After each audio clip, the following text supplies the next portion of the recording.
The Seattle Seahawks look like a juggernaut as they've started the season undefeated through 3 weeks. But the real question is, can they keep this up through the playoffs?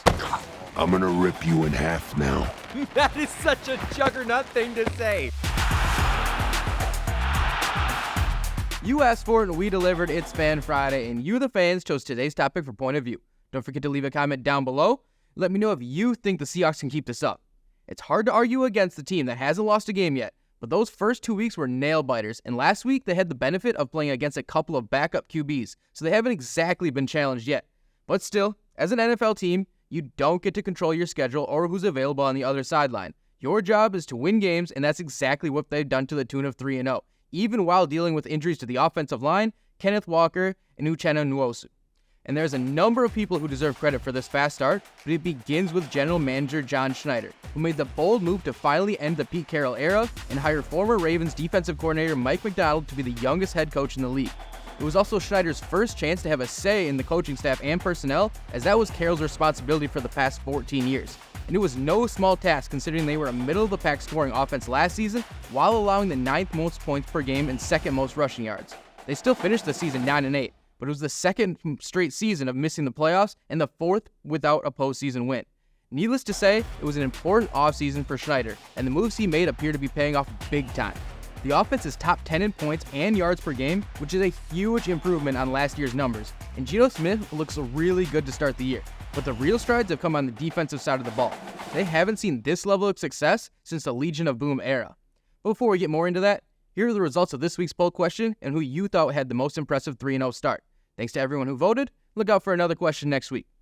Back to the defense. They rank 4th in points allowed per game, 2nd in yards allowed, and tied for 5th in sacks. But maybe the most impressive stat is that they are 1st in passing yards allowed per game. In fact, they are the first team since Pittsburgh's Steel Curtain in 1979 to allow less than 150 yards through the air in each of the team's first 3 games. Simply put, they are an undisputed top 5 defense in the league, which wasn't the expectation heading into the season. And that's got guys like Rayshawn Jenkins fired up.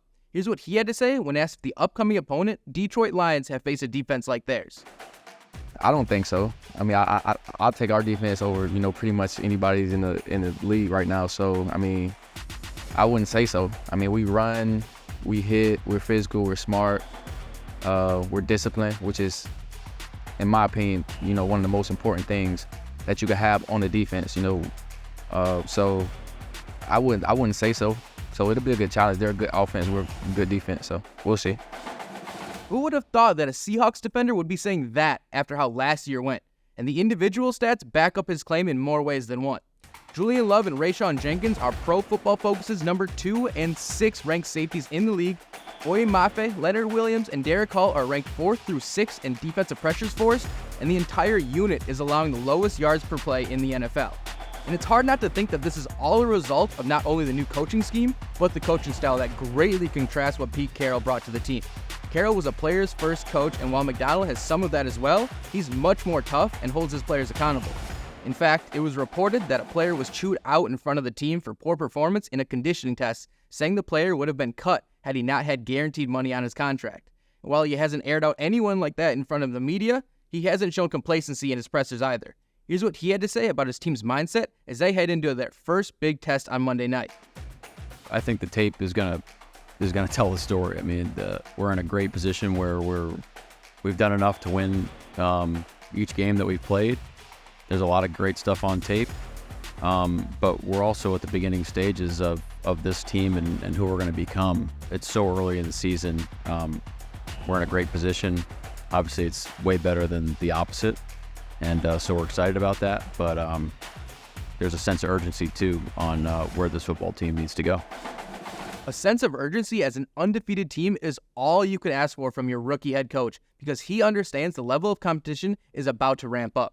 Beating up on the lowly Broncos, Patriots, and Dolphins is good and all, but those teams are far from the most talented in the league. And because of that, I'm skeptical that they can keep this up.